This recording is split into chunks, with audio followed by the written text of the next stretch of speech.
Et encore une belle soirée hier à l'Assemblée. Oh oui, réouverture anticipée pour le Grand Théâtre de l'Assemblée. Hier après-midi, le gouvernement et la majorité ont été lâchés par leurs alliés du MoDem qui ont rejeté l'article 1er du texte de sortie de l'état d'urgence sanitaire. Le gouvernement a donc dû revoir sa copie en urgence et demander une seconde délibération nocturne. Résultat, toute la soirée, les oppositions ont dénoncé à l'unisson le mépris de l'exécutif.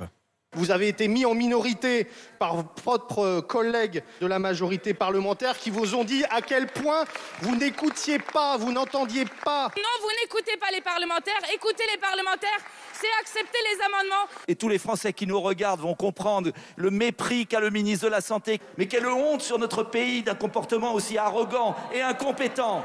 Incompétent, arrogant, méprisant, et c'est pas fini. Les ministres présents se sont fait enguirlander comme des ados par le député LR Xavier Breton.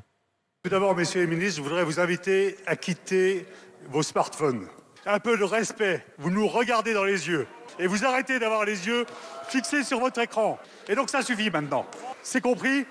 Et t'iras arranger ta chambre. compris. Exactement, comme des ados à table sur leur téléphone. Alors cible numéro 1 de la soirée, le ministre de la Santé Olivier Véran qui a répondu par l'ironie. Le gouvernement n'est évidemment pas sourd au message que lui envoie la représentation nationale cet après-midi. Quand vous estimez que nous n'écoutons pas assez, vous nous hurlez dessus, monsieur Breton. Et quand nous écoutons, vous nous hurlez dessus. Donc je vais désormais tenir compte du fait que quoi qu'il arrive, passer une certaine heure de la soirée, certains d'entre vous ne savent plus se tenir et nous hurlent dessus. Bon alors le texte a finalement été adopté dans la douleur à 1h du matin. Mais le résumé de cette soirée ne serait pas complet si on oubliait l'instant où un député s'est levé et a fait trembler la République. Et la parole est à Monsieur Lassalle. Monsieur le ministre, mesdames et messieurs, mes chers collègues, les lieux d'échangisme ou de libre-échangisme sont restés ouverts durant tout le confinement. De très nombreux de nos collègues y avaient leurs habitudes dans des mandats précédents et je ne compte même pas les ministres.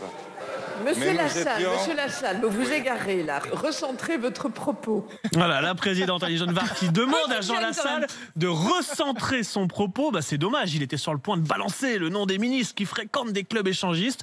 Ça vaudrait le coup d'enquêter, d'aller plus loin. Louis, comptez sur moi. En immersion. En dans ce immersion, dossier. Charles. On verra. Je vous en prie, mais non, Louis, enfin. Mais pourquoi pas, enfin, Allez, au fond des choses, Louis. laissez-moi donner de ma personne, enfin.